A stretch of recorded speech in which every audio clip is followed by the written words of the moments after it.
here's my most advanced level. Put your hands on, not all the way the lowest ribs, but sort of low side ribs, okay?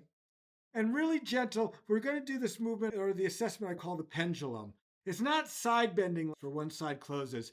A line from the head down to that elevation of the ribs. And we're just sort of shifting one side over like a pendulum. Now, does it go differently one way and the other?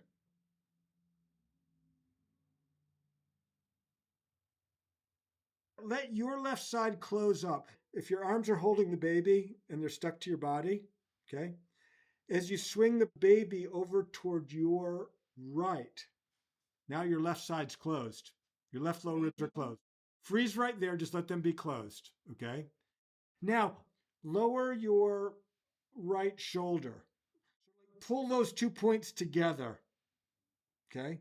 And now add to it, think about your right hip and take that closed middle side and pull it over toward the right hip.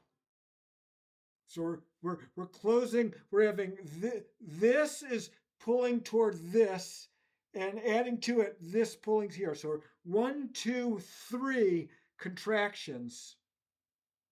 Squeeze that together, squeeze some air out, and I'm going to explain it in a minute, but just let all of them move apart as you breathe all of it open, let all of that go.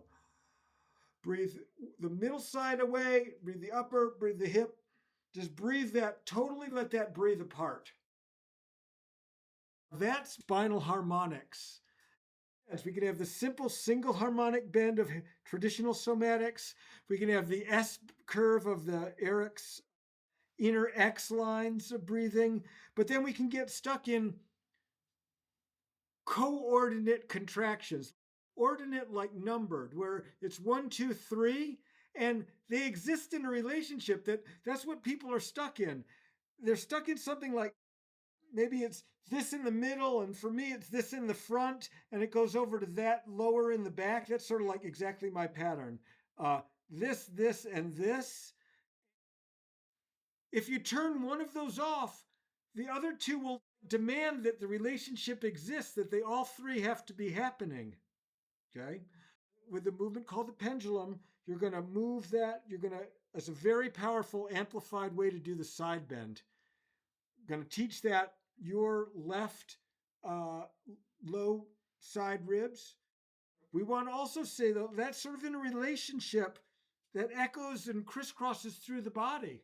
And along with it, the neck does something, and you're good at the calamity, like the train wreck of it. Now breathe it all apart.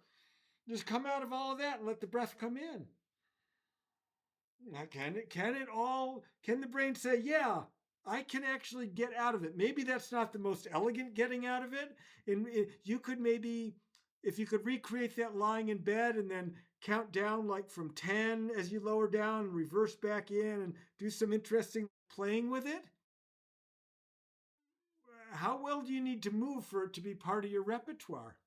And here, let's do the other side. Just see if the brain can understand it. We're going to rock the baby. You're going to go over toward your left, rocking the baby. So it's those side ribs closed. And then we're going to pull that shoulder, the other shoulder, toward that point. And we're going to help that point come toward the opposite hip here. So it's hip, middle, torso, upper torso, closing. Squeeze the air out. Breathe the air apart. Breathe them all three, that relationship apart. Once you see that and say, well, wow, it's very creative, but it's this conspiracy of co-activation.